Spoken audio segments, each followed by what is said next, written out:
Welcome back to Man Crossing New Horizons. I'm dear Danny. I should see what's going on on a lovely island of Fawnhollow today. I feel like I'm too far away from my microphone, am I? I probably should have checked yesterday's video to see if this new setup has a different sort of volume thing, or maybe I should just speak a little bit louder. I don't really know what the best course of action is. But yeah, what should I talk about today? You know what I could talk about is yesterday. I mentioned in the episode that I was going out later at evening to go watch a movie, and you might be like, "What movie did you watch?" I don't know why you sound like that, but I watched Jordan Peele's latest installment in his movie oeuvre of Nope, and I'll talk about that in a second. Sort of, maybe. Hello everyone. Right now in Fawnhallow, it's 5:44 PM on Monday, August 22nd, 2022. We're having a bug off for Saturday, which we will probably not participate in, probably. Yeah, I'm not really going to be spoiling Nope, because I think it's still quite recent, so and I normally like to give things quite a wide berth until I start talking about them.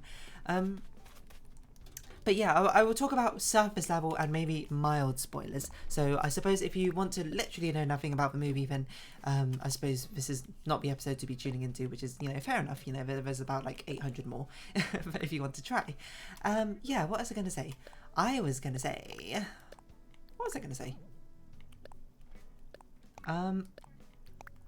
Yeah, so Jordan Peele, if you don't know, you might know him best from Key and Peele when he did the comedy duo of those two and their antics.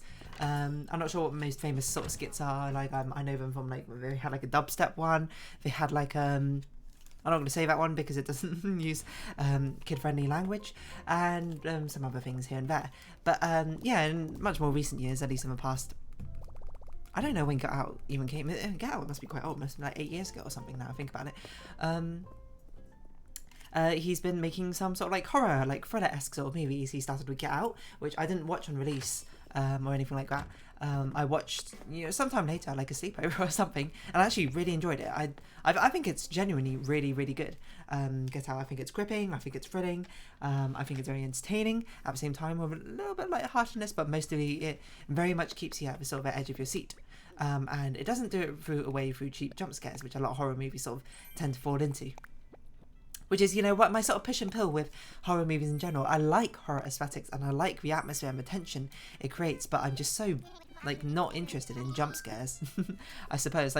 And I have rather mild reactions. You can go, watch me play Little Nightmares, and when I eventually get around to playing Little Nightmares 2, you can watch me play that and you'll see my responses are quite muted and most of the time, even with these sudden jump scares. But I always find them very uninteresting. I always find the best part of horror is that sort of creeping sensation, that tension that is held, where you're just like, I don't know what's going to happen next, how things going to proceed, what's happening, etc, etc, etc. And then, there's a payoff. A lot of times it's jump scare, but a lot of the times the payoff doesn't need to necessarily be a jump scare. The payoff can just be some grand climactic events and some sort of shock horror value, right? But a lot of the times you play games and they sort of revolve around cheap jump scares, which is why, Five Nights at Freddy's, while I think it's a very cool concept of a game, I find it very, boring to play because the entire thing is just sort of surrounding the cheap jump scare, which, fair enough. It's sort of like my relationship with slasher movies. I don't find them interesting, but I do love movies like Hereditary, things with that sort of very real life gritty horror and that tension, and which Hereditary does really well because I really felt like it was a sort of family thriller horror. I didn't care too much for the supernatural elements which started coming to play towards the end, but that's here and there for everyone else. I'm trying to think of other things to say, but yeah, Get Out, obviously it's not completely rooted in reality. Okay, how should I say this? The literal mechanics of it are not rooted in reality, I don't think. If they are, then that's quite, worrying. But of course, the overarching themes it talks about is rooted in reality, obviously. And yeah, Get Out talks a lot about racial discrimination and the treatment of especially the black community and the hardships that they face. It's something which appears here and there certainly throughout all of his movies, but I think Get Out certainly focuses on that the most. And I thought Get Out was very entertaining. It's very thrilling. It's been a long time since I watched it, but would I watch it again? Absolutely. Would I recommend you watch it? If I were to recommend any horror movie, I would recommend either Hereditary or Get Out, probably, because those two are my favourite. I think It Part 1's also pretty good. It Part 2 I wasn't really so cuckoo about, so that sort of hit miss. And yeah, I finally enjoyed it. And then like Us got released, and my friend, like, he loves Jordan Peele movies, and you know, because Get Out is like his favorite movie, maybe of all time, or at least certainly up there. And he was like, we got to watch Us, and I was like, okay, I'll watch Us. And then I watched it, and Us is honestly, I think, my favorite of the Jordan Peele movies. I know people say to are sort of mixed on it, because it's a lot more sort of one which doesn't hold up under scrutiny. While Get Out, obviously, is not rooted that firmly in reality, but there's like a sense of like fantasticalness to it, or things like sunken place, etc., etc. It's still like most people can willingly suspend their disbelief of what's going on. A lot of it is quite believable, while the problem with Us is a lot of it is far more into the fantastical. It leans far more into being able to construct and talk about, I suppose, its overarching themes, rather than so much so that for some people the plot, I think, gets kind of lost with it, where you sort of just like end up questioning things, being like, why not this, why XYZ, why did XYZ, and it sort of like crumbles under its own lack of, I suppose, structure, of its own, not integrity, but its own self-correctedness. That's not the word, was it? Consistency. And to that I say, yeah, and then I mostly agree. It is the sort of thing where, you know, you can search it up yourself. Why does this happen? Why XYZ? Why ABC? What? It doesn't make sense in the context of a plot. No, it doesn't make sense in the context of a plot, but it makes sense in the context of the thematics it's trying to explore. And you know me, that's kind of the sort of thing I really enjoy. I like overarching thematics, imagery, overarching commentary on things, rather than necessarily the minutiae and the details of exactly things being particularly accurate. You know, I guess, like, if I was to put it a different way, I am much more willing to suspend my disbelief compared to the average person, I would expect. But you've heard, you know, if you've heard me talk about things before, you've heard me talk about me criticising things for like not being realistic, not making sense, or things like that. I think the distinction I'd make there is I would criticise things for that if it doesn't have a suitable enough like thematic exploration or justification for it to really support it. You know, I say it with things like Tenet, where I'm like, I love the set pieces of Tenet and the battles, but it really holds up to no scrutiny whatsoever. It's a sort of thing you just have to basically be like, don't think about it, and just watch it and enjoy it. And while I do watch it and enjoy it, the fact is, while I give Us a pass, is that Us has a lot of overarching thematic storytelling that it's doing, which I'm like, okay, the justification for not having consistent mechanics or in-world laws or whatever can be overlooked due to the fact it had to be sacrificed to get this thematic storytelling across. Well, Tenet doesn't really have that, like, as an overarching theme. It doesn't really have, like, that overarching themes isn't as strong as it certainly is and is explored in Us. I suppose also, no, I was going to say maybe the genre has something to do with it, but now I think about it, Tenet was like very much sci-fi, which, you know, if anything, I'd be more willing to suspend my disbelief for than horror, because, you know, horror is a lot more horrifying when it's rooted in reality. But it's a sort of thing where I wouldn't recommend Us to other people. If I wanted to watch Jordan Peele movies, I would recommend Get Out, because I think Get Out is more like universally applicable. But if I knew someone had similar taste to me, I would recommend them Us. But to me, Us and Get Out both don't quite, but they sort of toe the horror line, but they don't really quite push over it. Like Hereditary to me pushes over through into the horror genre. Things like, I know, Saint Maud, I think, push like straight into the horror genre, despite the fact I didn't like Saint Maud as much as I liked Hereditary and things like that. Us especially felt like it sort of really towed the thriller line a lot more than horror necessarily. It like, I don't quite know how to put it, because I don't. But the horror elements are absolutely certainly there, but for some reason, in my mind, it doesn't quite click as horror. And I'm not exactly sure why or what parts of it, because it's undeniably is horror, and it's like a psychological thriller, I suppose. Maybe that's a sort of distinction. I'm not really sure. I guess maybe I'm more used to horror having much more fantastical elements, and either straight up fantastical, you know, like vampires, zombies, etc., etc., or very much rooted in reality, like Misery, or I don't know, American Psycho. I've never seen that movie, so I don't actually know if that makes sense or not. But things like that. Well, these are sort of like toe the line, which you would have thought would add to the experience to me, and it does add to the experience, but it detracts from the classification in my head, which is a bit strange, to say the very least. I what else was I going to say about this? But anyway, no, to talk about Nope. I'm basically, I'm not going to spoil anything from the movie. I'm going to only talk about really things on the trailer and then sort of overarching ideas from it. Nope is about aliens. Well, Get Out was about like a very weird family, I suppose, and Us is more about the horror of doppelgangers and things like that. Nope is about aliens, which is, at first it struck me as a little bit odd because I'm just like, okay, that was much more fantastical than the others. Like Get Out is, you know, as I say, it has like unrealistic elements in it, but you know, the horror, I suppose, is people, and Us is also sort of like horror is people, just like sort of like more extreme people. Well, Get Out, not Get Out, Nope is entirely extraterrestrial, the intimidation and the threat, which I found was very interesting. And I watched the trailer and I was like, this seems much more sort of like action based rather than horror based, but part of that just could be to the usual trend of the fact that people like to edit trailer movies together as if they were horror, not horror, action movies, rather than, you know, having the slow creeping sensation of horror. And after watching it, I would say I would put this more comfortably in the thriller camp rather than the horror camp. Like, there are horrific scenes in it, scenes that make you sort of like skin crawl, and make you just go, ugh, that felt icky. It doesn't quite push itself straight into horror for me. It feels like a lot of it feels very sort of action comedy-esque, but I think that's kind of a point. How would I rate it overall? I think it's my least favourite of the three, but it's still pretty close. And that's just kind of like Get Out was really good and Us sort of like really appealed to me. It's hard for Nope to compare because I think it depends on what you like, because Nope has a lot more. There's good things and bad things about Nope. Nope is cinematically far more beautiful than the other two. You know, that like, it's one of the most immediate things I noticed. I was like, there's so many cool looking shots in Nope.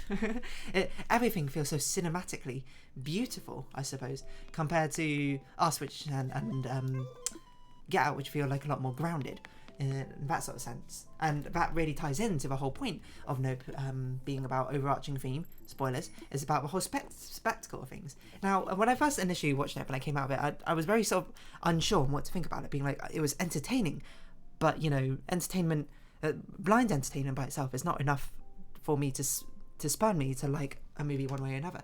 I'm much more concerned about the sort of image and the thing that, how it makes me think about things afterwards, like theories, etc. That's just personally what appeals to me.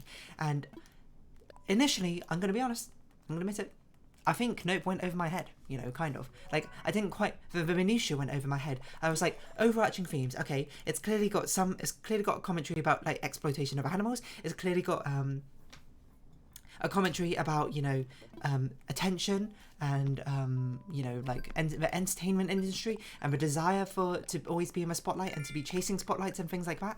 And yeah, and it's got some sort of, it's got like overarching commentary about like control. And I'm like, it didn't like quite tie together in my brain. It's sort of like, it had these sort of loose threads of overarching themes, which didn't like feel very cohesive in my brain. Not that it wasn't cohesive, it was like still cohesive. I mean, it was more like, it wasn't a satisfying puzzle fitting together as it more was just like a pile of puzzle pieces. Where I was just like, I enjoyed it, but I can't tell what I think about it yet.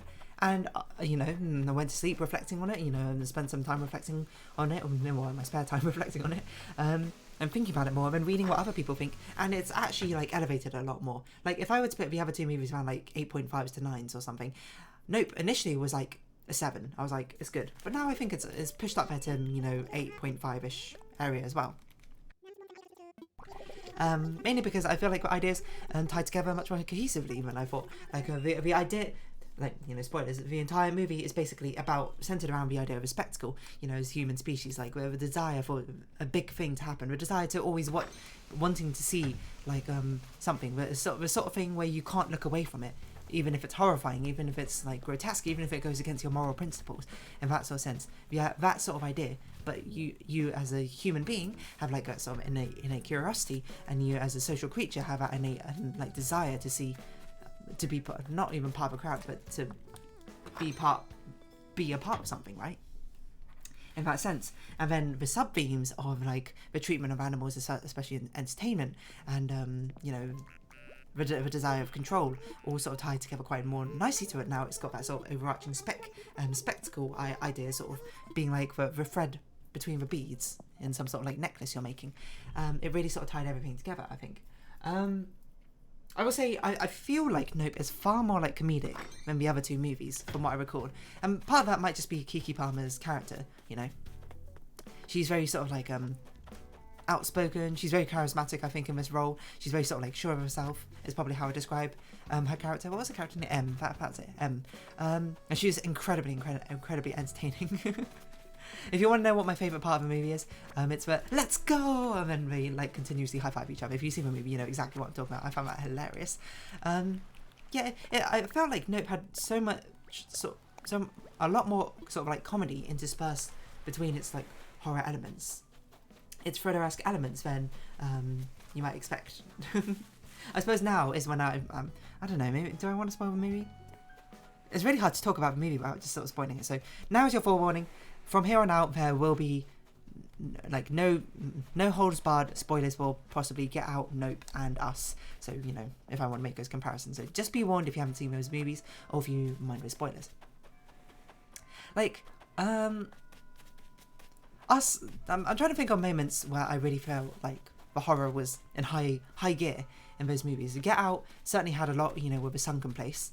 Us, especially with the doppelgangers, like the kids things, like stick in my mind, like with a girl running away from her doppelganger being chased while they're holding scissors. That really sticks in my mind. And the sort of like the weird ballet dance, both Adelaide's and Red, is that their names? We're doing while they're in the underground area. It was horrifying and beautiful in a mesmerising way. Nope has two very distinctive scenes which lie in my head as being sort of like the horror-esque elements. One of them was quite horror-esque to me. The other one, like, wasn't as much for me, but that's perhaps because I'm not so claustrophobic. Obviously, the moments I'm talking about the scenes. The first scene is the abduction scene where, you know, the entire, like, crowd gets abducted, and then you that very sort of claustrophobic scene with all, like, them being digested, essentially. Actually, to me, I didn't find that horrifying, I'm going to be honest. Like, obviously, the concept of it is quite horrifying, but it wasn't something that made my skin crawl. I sort of just went, oh, you know, I guess, if anything, it sort of, like, feeds into part of a spectacle. I was just like, this is very interesting to look at, and also kind of disorientating. I can't really tell what's going on, but I suppose that's meant to be the point in the first place. But the most distinctive scene, to me, definitely is Gordy's home. The Gordy's home scene. It's just grotesque, and I'm not going to talk about it because it is not kid friendly. I'm pretty sure it would be mature rated, and that's not going to be quite fitting for Animal Crossing. But if you've seen the movie, you know what I'm talking about. It's like, it's the sort of thing that made me go, oh, I felt bad. Obviously, that's kind of the point. Because the way it's done is this, it's very raw, I suppose, is probably how it's shown. And the entire idea is the fact it's so horrifying, but you are just like sitting there watching it as like as a member of the audience, you know, again feeding into the idea of a spectacle, that you are watching this like crazy spectacle happening on screen, but you aren't looking away, you aren't like being adverse to it, you are actively engaging, I suppose, in consuming it, which is, I suppose, the sort of commentary over that idea of it in the first place. That's just kind of what's going on. And Nope has some nice parallels between each other, you know, especially with OJ, the main character, and Jupe, is that his name? I forgot. Stephen Young's character. With the idea that they approach, you know, this is the sort of creatures in entertainment, the sort of overarching theme I was talking about before, about, you know, how Jupe's idea of being like, he feels like he has a certain connection, being able to control it because of a connection he had with Gordy, the fact that his life was spared.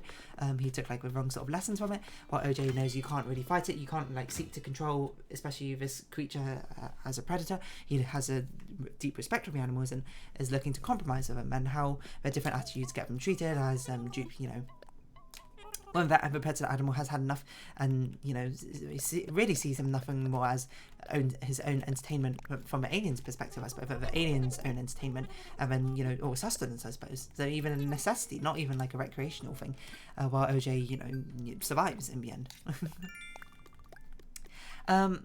But it does a bit of a weird thing, you know, where like the whole idea of the spectacle in the first place is such a key part to the plot, that the entire third act, I suppose, is the main characters basically trying to capture the spectacle on film. It's them like hunting it down, making up this plan, and then trying to execute it to get like the picture of an alien on film. to be able to prove to the world of its existence and, you know, to, well, I suppose, give her money and the royalties and the glory from it in the first place. I will say, interesting parts, the entire third act is done like at daytime, and I think that was a pretty bold move to make something thrilling, like with horror-esque elements at daytime compared to nighttime, which is such an easy way to make things feel spooky. And the movie does have like a fake-out scene in quite a few fake out scenes, I suppose, with it, where like every time it turns to night you're like, oh, is this like the grand reveal? And then, you know, it's not quite the grand reveal. Is this a grand reveal? It's not quite the grand reveal. Is this a grand reveal? And then it turns to daytime next day. That's the grand reveal. That's a nice little bit bait and fake out, I think. And I think it was quite thrilling, despite the fact that the entire thing was at daytime. But the atmosphere felt very, because of that, I suppose, the atmosphere felt like it led much more to the action direction, and the comedic elements which were interspersed with it weren't there so much to relieve attention as they were so much to sort of add to the jovial nature, I think, of the entire thing. But I think it was a cool and bold decision, and I think it sort of does lay into the point, because it'd be quite hard to see the spectacle, you know, if it was at night time in the first place. But one thing that really sort of stood out to me, okay, you know, just meant to pick a carrot, don't mind me. One thing that really stood out to me when I was watching Nope, especially in the third act, was really the beauty of it. Like, Us and Get Out, like, had...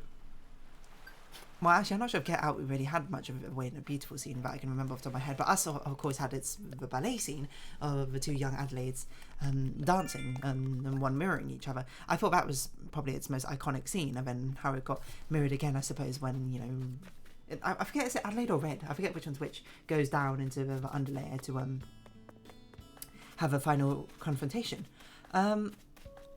Nope really is beautiful. The alien, I thought, was majestically beautiful at the end, you know, revealing its true form rather than being some sort of like UFO-esque flying saucer object. It became like a biblical sort of angel, I suppose, is how I've seen other people describe it, a biblically accurate angel. It looked beautiful, with sort of like unfurling manifolds and its sort of allusions to, I don't know, like the weird sort of like mouth thing it had going on. It was oddly beautiful. It kind of looked like ribbons and tassels. It was very colourful and shimmered in the wind. And I was like, this is a very interesting sort of like imagery. And I suppose it's meant to tie in with the idea of a spectacle in the first place. It would make no sense if it was something boring to look at. It needs to be grandiose. It needs to be like huge. It needs to be like adventurous in this sort of sense, because that's what it's all feeding on. It wants you to look at it, right, in that sense. It wants you to not be able to look away, and thus therein lies the commentary of it like consuming you and being, you know, kind of like the downfall. Like it's basically is the downfall of basically every character who died in that movie, you know. The TMZ reporter, of course, you know, he can, I think he's most on the nose about it, being like, oh, good, you know, I've been injured, quick, you know, where's my camera, take a picture of me, did you get that on film? He's very sort of like on the nose about it in the first place.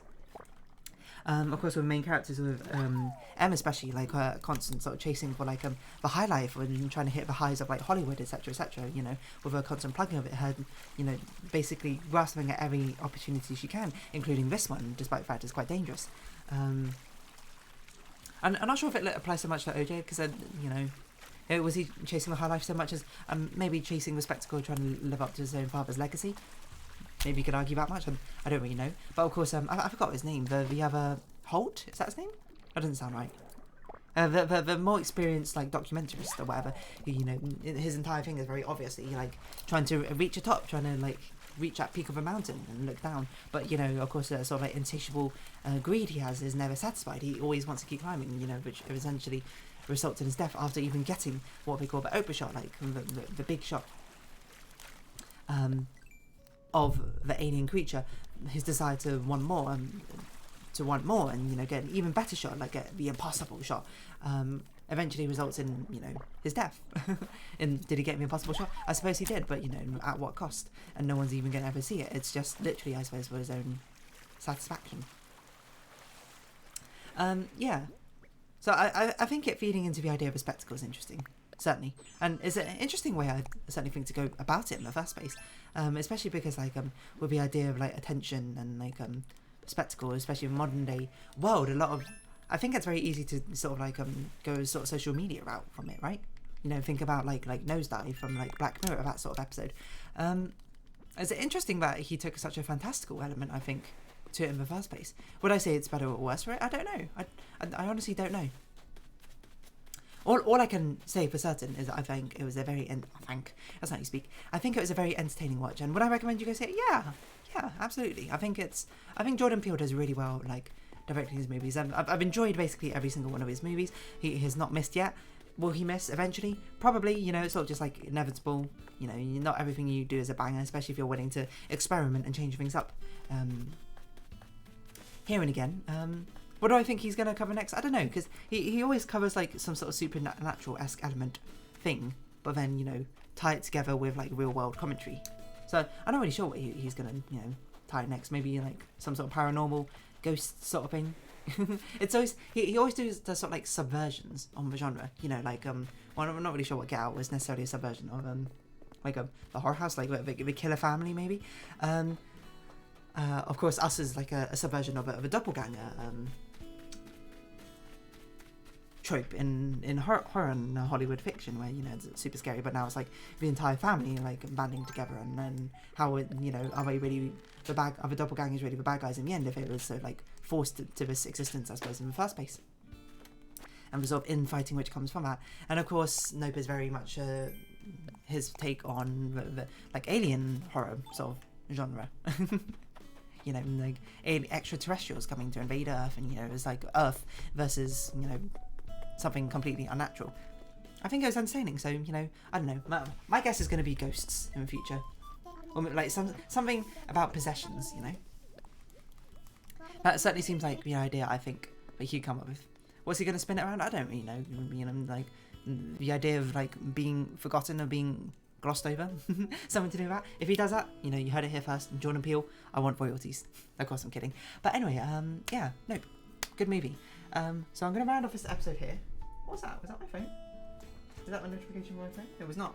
I'm going to round off this episode here. So if you have been watching, thank you very much. It's been Animal Crossing New Horizons. I've been Dear Darling. Any likes, comments, subscription, shares are greatly appreciated. Join my Dear Darling Discord, follow me on Twitter down below.